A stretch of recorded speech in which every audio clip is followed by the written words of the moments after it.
రాశి ఫలాలు ఎలా ఉండబోతున్నాయి ఏంటి చెప్తారు? ఈ సంవత్సరము వచ్చేటువంటి సంవత్సరం పేరు శ్రీ విశ్వ వసునామ సంవత్సరము. ఈ సంవత్సరానికి అధిపతి రవి అంటే సూర్యుడు. సో ఈ సంవత్సరము ఎలా ఉండబోతుంది ఓవరాల్ సంవత్సరము అంటే, రవి అంటే రాజు, రాజకీయాలు, పబ్లిసిటీ, ఈ మూడు రవి కమాండ్ చేస్తాడు. అంటే ఈ సంవత్సరము బాగా బాగా బాగా ఎఫెక్ట్ అయ్యేటువంటి వాళ్ళలో రాజకీయ నాయకులు నెంబర్ 1 పొజిషన్లో ఉన్నారు. దేశాలు ఉన్నాయి అంటే దేశాల మధ్యన, రాష్ట్రాల మధ్యన యుద్ధ వాతావరణము, రాజుల మధ్యన వైరము, రాజులకు ప్రాణగండము, రాజులకు కారాగార వాసము, ప్రకృతి వైపరీత్యాలు, మరీ ముఖ్యంగా అగ్ని ప్రమాదాలు, విమాన ప్రమాదాలు, పడవ ప్రమాదాలు, రైలు ప్రమాదాలు, సో అనుకోని ప్రదేశాలలో అగ్ని ప్రమాదాలు, అలాగే సునామీ హెచ్చరికలు, అలాగే నగరాల్లో విపరీతమైన వర్షపాతము, అండ్ మరీ ముఖ్యంగా ఈ సంవత్సరం విడాకుల సంఖ్య చాలా ఎక్కువ. అలాగే వీటిలో పాజిటివ్ తీసుకుంటే ఆడవారికి విపరీతమైన రాజయోగము, అంటే ప్రాముఖ్యత అనేది ఈ సంవత్సరం ఆడవారికి పెరుగుతుంది. అలాగే 25 సంవత్సరాల నుండి 35 సంవత్సరాల యువతలో ఎక్కువగా కార్డియాక్ అరెస్ట్లు అంటే చనిపోవడము, అలాగే కన్ను లేదా చర్మానికి హార్ట్, లివరు సంబంధించినటువంటి ఏదైనా ఒక వైరస్ బాధించే అవకాశము. సో ఇవన్నీ కూడా ఈ సంవత్సరం ఉన్నాయి. దీనికి కారణం షష్టగ్రహ కూటమి అని మీనరాశిలో ఏర్పడుతోంది. సో షష్టగ్రహ కూటమి 2019 డిసెంబర్లో ఏర్పడ్డప్పుడు మనకు కరోనా వచ్చింది. అలాగే ఈ సంవత్సరము మార్చి 30వ తేదీ 2025 సంవత్సరంలో మనకు మళ్ళీ షష్టగ్రహ కూటమి మీనరాశిలో ఏర్పడుతోంది. సో దీనివల్ల సుమారు మేషరాశి, సింహరాశి, తులారాశి, ధనుస్సు రాశి, మీనరాశి వాళ్ళు చాలా చాలా సమస్యల బారిన పడేటువంటి అవకాశాలు ఉన్నాయి. ఇది ఓవరాల్ సంవత్సర ఫలితము. ఇక మేషాది మీనరాశిలో ద్వాదశ రాశులను తీసుకున్నట్టయితే, మేషరాశి గురించి తీసుకుంటే, మేషరాశికి ఎవరైతే 1995 నుండి 2003 మధ్యన జన్మించి ఉన్నారో వాళ్ళందరికీ ఈ సంవత్సరము రెండవసారి ఏలినాటి శని ప్రారంభమవుతూ ఉంది. సో రెండవసారి ఏలినాటి శని అనేది చాలా డేంజరు.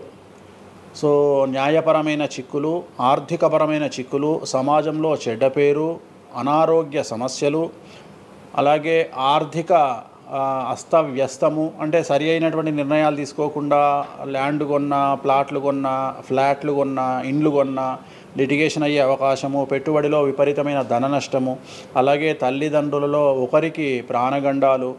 సో ఇవన్నీ, అలాగే వీసాలు రిజెక్ట్ అవ్వడము, H1B వీసాలు క్యాన్సిల్ అవ్వడము, ఇండియాకు రావడం వేరే దేశం నుండి, ఉద్యోగం కోల్పోవడము, అలాగే ఆర్థిక నష్టము, ఇవన్నీ కూడా కనిపిస్తూ ఉన్నాయి ఈ సంవత్సరం మేషరాశి వారికి. మరి ఏం చేయాలా అంటే, నలుపు రంగు దుస్తులకు దూరంగా ఉండాలి. తిరునల్లార్ శనీశ్వర ఆలయంలో ప్రత్యేకమైన శని పూజ నిర్వహించుకోవడం ద్వారా సమస్యల నుండి బయటపడేటువంటి అవకాశాలు 100కి 100% ఉన్నాయి. నెక్స్ట్ వృషభ రాశి. ఈ సంవత్సరం 100కి 100% అనుకూలంగా ఉన్నటువంటి రాశి వృషభ రాశి.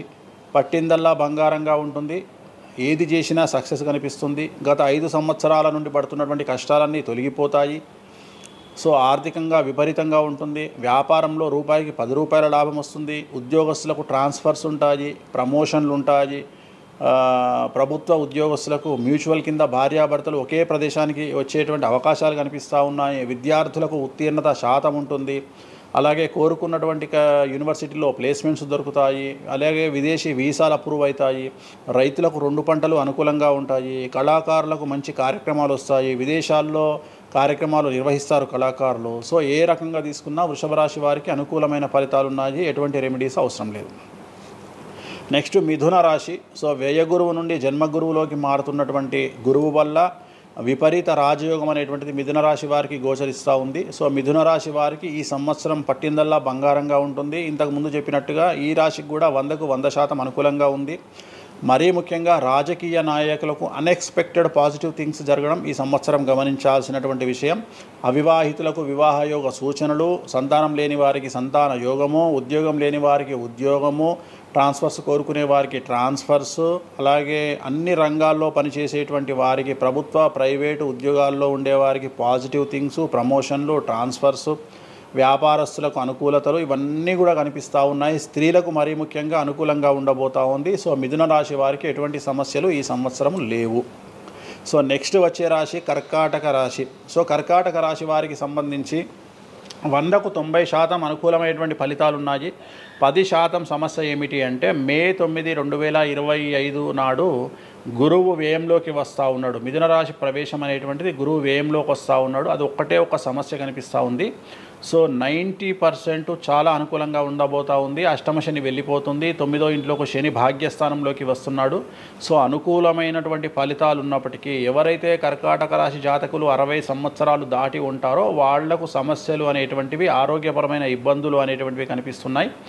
అలాగే తొందరపాటు నడక వల్ల, అంటే మెట్లు ఎక్కేటప్పుడు దిగేటప్పుడు నీరు ఉన్న దగ్గర నడిచేటప్పుడు జాగ్రత్తలు తీసుకోండి. ఎందుకంటే గురువు వ్యయం వల్ల కింద పడి కాళ్ళు చేతులు విరగొట్టుకునే అవకాశం ఉంది కర్కాటక రాశి వారికి. మరి రెమెడీ ఏమిటి అంటే ప్రతి గురువారం నాడు లెమన్ ఎల్లో షర్ట్ ధరించడం మగవాళ్ళైతే, ఆడవాళ్ళైతే లెమన్ ఎల్లో డ్రెస్సును ధరించడం వల్ల కర్కాటక రాశి వారు సమస్యల నుండి బయటపడతారు.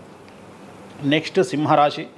సో సింహరాశి జాతకులకు అష్టమ శని ప్రారంభమవుతూ ఉంది. ఖచ్చితంగా అన్ని రంగాల వారికి, చిత్ర పరిశ్రమ వారికి, టీవీ రంగం వారికి, మీడియా రంగం వారికి, రాజకీయ నాయకులకు, వ్యాపారస్తులకు, అన్ని వర్గాల వారికి సమస్యలు ఉంటాయి. న్యాయ వ్యవస్థ పరంగా న్యాయపరమైన చిక్కులుంటాయి, సంచలనాలు నమోదవుతాయి, మీడియాకి ఎక్కే అవకాశం ఉంది. సమాజంలో చెడ్డ పేరు, తల్లి తండ్రి లేదా భార్య భర్త తరపున ఎవరికైనా ఒకళ్లకు ఆరోగ్యపరమైన ఇబ్బందులు ఏర్పడే అవకాశం ఉంది. కాబట్టి ఖచ్చితంగా ధన నష్టం ఏర్పడుతుంది. అప్పులు చేయాల్సినటువంటి పరిస్థితి గోచరిస్తూ ఉంది సింహరాశి వారికి. మరి రెమెడీ ఏమిటి అంటే తిరునల్లార్ శనీశ్వర ఆలయంలో ప్రత్యేకమైన శని పూజ నిర్వహించుకోవడం ద్వారా సమస్యల నుండి బయటపడేటువంటి అవకాశాలు కనిపిస్తూ ఉన్నాయి. సో నెక్స్ట్ వచ్చిన రాశి కన్యారాశి. సో కన్యారాశి వారికి 6వ ఇంట్లో నుండి శని వెళ్ళిపోతూ ఉన్నాడు. ప్రజెంట్ శని 7వ స్థానంలోకి వస్తూ ఉన్నాడు. సో చాలా అనుకూలమైనటువంటి ఫలితాలు ఉంటాయి. నూతన పదవి, నూతన ఉద్యోగంలో ప్రమోషన్లు, కోరుకున్న చోటకి బదిలీలు, వ్యాపారంలో అన్ని రూపాయలకు ఎక్కువగా సంపాదించడము, స్త్రీలకు కోరుకున్న దానికంటే ఎక్కువ ధనం రావడము, భార్యాభర్తల మధ్య అన్యోన్యత, విద్యార్థులకు ఉత్తీర్ణత శాతం పెరగడము, అలాగే విద్యార్థులకు వీసాలు ఏర్పడము, కోరుకున్న ప్లేస్మెంట్స్ దొరకడము, రైతులకు 2 పంటలు అధిక దిగుబడి రావడము, ఇవన్నీ కూడా కన్యా రాశి వారికి కనిపిస్తున్నాయి. రెమెడీస్ అవసరం లేదు, ఈ సంవత్సరం చాలా బాగుంది. నెక్స్ట్ తులారాశి. సో ఈ అన్ని రాశుల్లోకి అతి డేంజర్ రాశి, సమస్యల బారిన పడే రాశి తులారాశి. ఎందుకంటే షష్టగ్రహ కూటమి ఎఫెక్టు 6వ ఇంట్లో, 6వ స్థానంలో శని 6వ ఇంట్లో. సో తులారాశి అనేది అతి పెద్ద సమస్యను ఎదుర్కోబోతూ ఉంది. తులారాశి వారికి ఆర్థికంగా విపరీతమైనటువంటి రాబడి ఈ సంవత్సరం ఉంటుంది. డబ్బు మినహా అన్ని రకాలుగా మీకు సమస్యలు ఉంటాయి. డబ్బు కోరుకున్న దానికంటే ఎక్కువగా వస్తుంది, కానీ న్యాయపరంగా, ఆర్థికపరంగా, సామాజికంగా తప్పుడు నిర్ణయాలు లేదా తప్పుడు సమస్యలు లేదా సమాజంలో చెడ్డ పేరు, సమాజంలో సంఘంలో చెడ్డ పేరు, ఆరోగ్యపరమైన ఇబ్బందులు, న్యాయపరమైన చిక్కులు. సో తులారాశి వారికి ఏ విధంగా తీసుకున్నా ఒక్క డబ్బు మినహా మిగతా అన్ని సమస్యలే. డబ్బు రాబడి మాత్రమే గొప్పగా కనిపిస్తూ ఉంది, అన్ని సమస్యలే కనిపిస్తూ ఉన్నాయి. తిరునల్లార్ శనీశ్వర ఆలయంలో ప్రత్యేకమైన శని పూజ నిర్వహించుకోవడం ద్వారా సమస్యల నుండి బయటపడతారు. సో నెక్స్ట్ వృశ్చిక రాశి. సో వృశ్చిక రాశి వారికి అర్ధాష్టమ శని వెళ్ళిపోతూ ఉంది. సో చాలా అనుకూలంగా ఉంటుంది. కళాకారులకు, సినిమా స్టార్స్కు, టీవీ వాళ్లకు, మీడియా వాళ్లకు చాలా అనుకూలంగా ఉండబోతూ ఉంది. రాజకీయ నాయకులకు విశేషించి యోగకాలంగా భావించాల్సి ఉంటుంది. విద్యార్థులకు ఉత్తీర్ణత శాతం పెరుగుతుంది, వీసాలు దొరుకుతాయి. అలాగే విదేశాలకు వెళ్ళే వారికి ఉద్యోగాలు దొరుకుతాయి. అలాగే ఉత్తీర్ణత శాతం పెరుగుతుంది. ప్రేమ వ్యవహారాలు ఫలిస్తాయి. భార్యాభర్తల మధ్యన అన్యోన్యత ఉంటుంది. అవివాహితులకు వివాహ సూచనలు ఉంటాయి. అలాగే సంతానం లేని వారికి సంతానం ఉంటుంది. సో వృశ్చిక రాశి వారికి అన్ని రంగాల, అన్ని వర్గాల వారికి పూర్తి అనుకూలతలు ఉంటాయి. రెమెడీస్ ఏమీ లేవు, నెగిటివ్స్ ఏమీ లేవు. సో నెక్స్ట్ ధనుస్సు రాశి. ధనుస్సు రాశి వారికి ఈ నెల మార్చి 30 ఉగాది నుండి అర్ధాష్టమ శని ప్రారంభమవుతూ ఉంది. సో కొన్ని సమస్యలు, ఆర్థికపరమైన ఇబ్బందులు ఉంటాయి. పెట్టుబడుల విషయంలో జాగ్రత్తగా ఉండండి. మరీ ముఖ్యంగా తల్లికి సంబంధించిన ఆరోగ్యం మిమ్మల్ని కలవరపెట్టవచ్చు. సో తల్లిగారి ఆరోగ్యం పట్ల జాగ్రత్తలు తీసుకోండి. అలాగే పెట్టుబడుల విషయంలో జాగ్రత్తలు తీసుకోండి. సమాజంలో చెడ్డ పేరు వచ్చే అవకాశం ఉంది కాబట్టి జాగ్రత్తగా ఉండండి. సో ధనుస్సు రాశి వారు తిరునల్లార్ శనీశ్వర ఆలయంలో ప్రత్యేకమైన శని పూజ నిర్వహించడం ద్వారా సమస్యల నుండి బయటపడతారు. సో నెక్స్ట్ మకర రాశి. గత 10 సంవత్సరాల నుండి మకర రాశి వారు పడుతున్నటువంటి బాధలన్నీ తొలగిపోతాయి. 7.5 సంవత్సరాల ఏలినాటి శని వెళ్ళిపోతూ ఉంది. సో పట్టిందల్లా బంగారంగా ఉంటుంది. ఆర్థికంగా, సామాజికంగా, రాజకీయంగా, న్యాయపరంగా, వివాహపరంగా, సంతానపరంగా, అవివాహితులకు వివాహ యోగ సూచనలు, సంతానం లేని వారికి సంతానము, ఉద్యోగం లేని వారికి ఉద్యోగము, విదేశాల్లో ప్రయత్నం చేసే వారికి అనుకూలతలు, అలాగే ట్రాన్స్ఫర్స్, ప్రమోషన్స్ అన్నీ కూడా అనుకూలంగా ఉన్నాయి. ఎటువంటి రెమెడీస్ అవసరం లేదు. కానీ ఒకే ఒక్క విషయం, భార్యాభర్తల మధ్యలో గొడవలు వచ్చేటువంటి అవకాశాలు కనిపిస్తూ ఉన్నాయి. మకర రాశి వారికి ఎడబాటు కనిపిస్తూ ఉంది. ఆ ఒక్క విషయంలో జాగ్రత్తలు తీసుకోండి, కోపాన్ని తగ్గించుకోండి. సో నెక్స్ట్ కుంభరాశి. కుంభరాశికి 2వ స్థానంలో షష్టగ్రహ కూటమి ఏర్పడుతోంది కాబట్టి ధన నష్టం అనేటువంటిది ఏర్పడబోతూ ఉంది. అతి పెద్ద ధన నష్టం మీరు పెట్టేటువంటి ఇన్వెస్ట్మెంట్ రూపంలో కావచ్చు, భూములు కొన్నా, ఇండ్లు కొన్నా, లేదా ఏదైనా వ్యాపారంలో పెట్టుబడి పెట్టినా చాలా తీవ్రమైన ధన నష్టాన్ని మీరు ఎదుర్కొనే అవకాశం ఉంది. కాబట్టి తొందరపాటు చర్యలు, తొందరపాటు నిర్ణయాలకు దూరంగా ఉండండి. నలుపు రంగు కార్లకు, నలుపు రంగు వస్తువులకు దూరంగా ఉండండి. తిరునల్లార్ శనీశ్వర ఆలయంలో ప్రత్యేకమైన శని పూజ నిర్వహించడం ద్వారా కుంభరాశి జాతకులు సమస్యల నుండి బయటపడతారు. ఇక చివరిదైనటువంటి రాశి మీనరాశి. మీనరాశి వారికి జన్మంలో అంటే మీనరాశిలోనే షష్టగ్రహ కూటమి ఏర్పడతా ఉంది. సో చాలా సంచలనాలు ఉంటాయి. నెగిటివ్సే కనిపిస్తూ ఉన్నాయి, పాజిటివ్స్ ఒక్కటి కూడా కనిపించడం లేదు. ఆర్థికంగా, న్యాయపరంగా, సామాజికంగా, ఆరోగ్యపరంగా, కుటుంబ పరంగా అన్ని రకాల ఇబ్బందులు ఎదుర్కొంటారు. సంచలనాలు ఫేస్ చేయాల్సి వస్తుంది. కుటుంబంలో ఆరోగ్యపరమైన ఇబ్బందులు ఉంటాయి, ఆర్థికపరమైన నష్టాలు ఉంటాయి, భార్యాభర్తల మధ్యన గొడవలు ఉంటాయి, ఎడబాటుకు దారితీసే అవకాశం ఉంది. తల్లిదండ్రుల్లో వారికి ప్రాణగండం కనిపిస్తూ ఉంది. సో చాలా సమస్యలు మీనరాశి వారు ఫేస్ చేసే అవకాశం ఉంది. తిరునల్లార్ శనీశ్వర ఆలయంలో ప్రత్యేకమైన శని పూజ నిర్వహించడం ద్వారా ఈ సమస్యల నుండి బయటపడేటువంటి అవకాశాలు ప్రస్ఫుటంగా కనిపిస్తున్నాయి. ఇవి 12 రాశుల వివరాలు. స్వామి, ఇది మామూలుగా పంచాంగం చూసి చెప్తూ ఉంటారు, మీరు ఏం చూడకుండా ఇవన్నీ ఎప్పుడు నోటికి వస్తాయి కదా, ఇంకెందుకు? ఎవరెవరు ఎక్కడున్నారో తెలుసు కదా. అచ్చా, శని కుంభంలో ఉన్నాడు, మీనంలోకి వస్తున్నాడు ఈ నెల 30. ప్రజెంట్ వృషభంలో గురువు ఉన్నాడు, మే 9కి మిథునంలోకి వస్తున్నాడు. Practice makes perfect. రోజు ఒక్క జాతకం రాయడానికి, రోజు 100 జాతకాలు రాయడానికి చాలా తేడా ఉంటుంది కదా. చూసి ఉన్నాం కదా, పెద్ద అవసరం లేదు. టైం లేకుండా జాతకం చెప్పేవాడిని ఇండియాలో నేను ఒక్కడే. పుట్టిన టైం లేకుండా జాతకాన్ని చెప్పేవాడిని నేను ఒక్కడే. నాకు టైంతో పని లేదు, డేట్ ఆఫ్ బర్త్ ఇస్తే చాలు. నాకు చెప్తారా? డేట్ ఆఫ్ బర్త్ ఇస్తే చాలు. టైం వితౌట్ టైం నేను చెప్పేస్తాను జాతకం. ఇప్పుడు ఒకసారి చెప్పనా? నాది ఇప్పుడు చెప్పనా? ప్రాక్టికల్గా ఎందుకు అన్ని సంచలనాలు చెప్తా కదా నేను, మళ్ళీ కెమెరా రికార్డ్ అయితే. ఓకే, వద్దులే. నాకు నార్మల్ చెప్పేది అలవాటు లేదు కదా. నా దగ్గరికి రావాలంటే ప్రిపేర్ అయ్యి రావాలి. అంటే నేను సొల్లుపురానని చెప్పా, 40 ఏళ్ళకి ఇల్లు కొంటావు, 50 ఏళ్ళకి నరుకుతావు, కొరుకుతావు, ఇవి కాదు. వచ్చే 6 నెలలు జైలుకు పోతావు. నీకు విషయం ఎవరిదైనా. సో ఈ టైంలో డివోర్స్ అవుతుంది, ఈ టైంలో యాక్సిడెంట్ అవుతుంది. అంటే చెడును తెలుసుకోవడం వల్ల చెడు నుండి బయటపడడం ముఖ్యంగా. నేను చెప్పినా చెప్పకుండా నువ్వు కారు కొంటావు. నువ్వు కారు కొనడం అనేది it is very normal, right? నువ్వు ఇల్లు కొనడం అనేది నార్మల్. నా దృష్టిలో చెడు చెప్పడం వల్ల చెడు నుండి తప్పించుకోగలిగితే చాలు అనేది నేను. నీ మంచిని ఎవడు ఆపలేడు, చెడుని ఆపొచ్చు. ఇప్పుడు నువ్వు బెంజ్ కారు కొనుక్కుంటా అంటే, నువ్వు ఒక BMW కొనుక్కుంటా అంటే నేను ఆపను. కానీ BMW 140 పోతే ఆపుతా.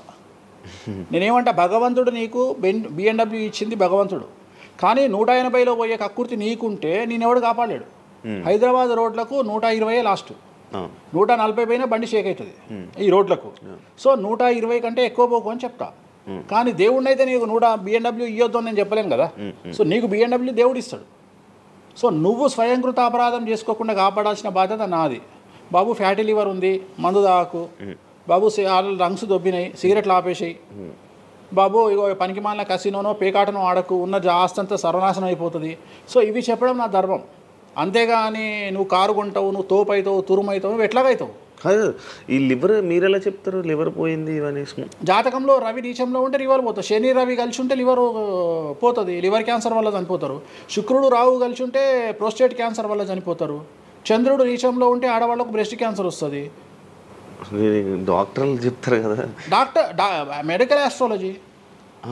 100 మంది నాకు హైదరాబాద్లో ఫేమస్ డాక్టర్లు అందరూ నా క్లయింట్లు, నా ఫ్రెండ్స్. జ్యుడిషియరీ మీద నాకు అవగాహన ఉంది. శుక్రుడు రాహు కలిసి ఉంటే జైలుకు పోతావు. వాళ్ళు ఏం పోతే మీరు చెప్తుంటారా డాక్టర్లు? డాక్టర్లు ఇప్పుడు నువ్వు డాక్టరు, నువ్వు నాకు ఏం అడుగుతావు అంటే, నీ క్లయింట్ డేట్ ఆఫ్ బర్త్ నాకు ఇచ్చి నువ్వు నన్ను అడుగుతావు ఈయనకి ఏ క్యాన్సర్ వచ్చే అవకాశం ఉంది అంటే, నేను ఒక 3 ఆప్షన్లు చెప్తా. 3 ఆప్షన్లు చెప్పినాక నీ క్లారిటీ వస్తుంది. నేను చెప్తా ఆయనకు ప్రోస్టేట్ క్యాన్సర్ వస్తుంది అని చెప్తా. ఎస్ ప్రోస్టేట్ క్యాన్సరే స్టేజ్ 2లో ఉన్నాడు అని చెప్తావు. ఆయన చెప్తాడు. చెప్పినాక ఈయన ఎన్ని రోజులు బతుకుతాడు డాక్టర్ స్వామి గారు అని అడిగితే నేను ఆయన డేట్ ఆఫ్ బర్త్ని బేస్ చేసుకొని ఇక ఇన్ని రోజులు బతుకుతాడు అని చెప్తా. సో ట్రీట్మెంట్ వల్ల ఈయనకి ఏమైనా బెనిఫిట్ అయ్యే అవకాశం ఉందా అని అడుగుతాడు. అంటే అవుతుంది అని చెప్తా. ఎన్ని రోజులు బతుకుతాడు, ఇన్ని రోజులు బతుకుతాడు ట్రీట్మెంట్ చేస్తే. సో మేమిద్దరం కమ్యూనికేట్ చేసుకుంటాం. అంటే డాక్టర్కు నా మీద ఉండే నమ్మకం వల్ల నడుస్తుంది అది. అట్లనే జ్యుడిషియరీ విషయం ఉంది. జ్యుడిషియరీలో ఇప్పుడు ఉదాహరణ ఈడీ కేసు ఉంది, ఎవరి మీద జైలుకు పోయిండు. సో ఈడీ కేసులో బెయిల్ దొరకడం చాలా కష్టం.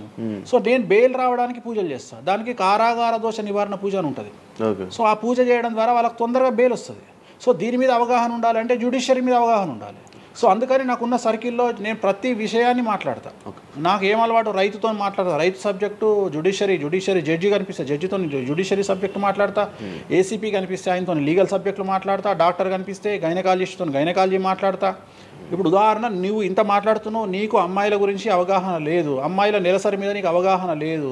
నాకు పూర్తి అవగాహన ఉంది. నా తల్లి, చెల్లి, అత్త, బిడ్డ అందరికీ సంబంధించి 4 రోజులు ఎందుకు టెన్షన్లో ఉంటారో నాకు తెలుసు. నెలసరిలో వాళ్ళని డిస్టర్బ్ నేను చెయ్యను. నా పెళ్ళం నా మీద అరిచినా మూసుకొని కూర్చుంటా, అంతేగాని విడాకులు ఇస్తాను బెదిరియా.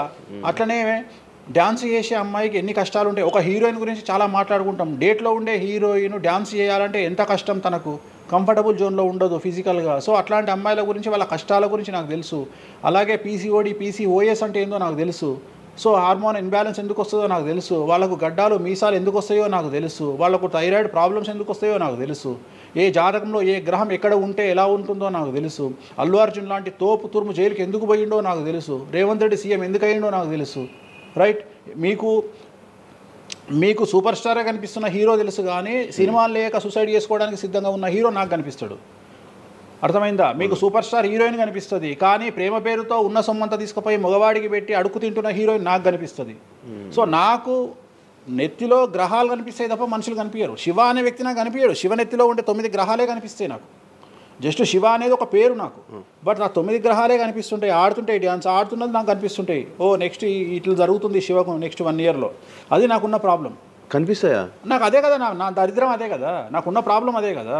సో నాకు నీ జాతకం ఏందో నాకు కనిపిస్తుంటుంది తర్వాత. అందువల్లనే అట్లా ఆపుకోలేక నోటి దురద వల్ల తొందరపాటు చెప్పి ఇట్లా వచ్చిన. అందుకనే ఆపుకుంటున్న వాటిని.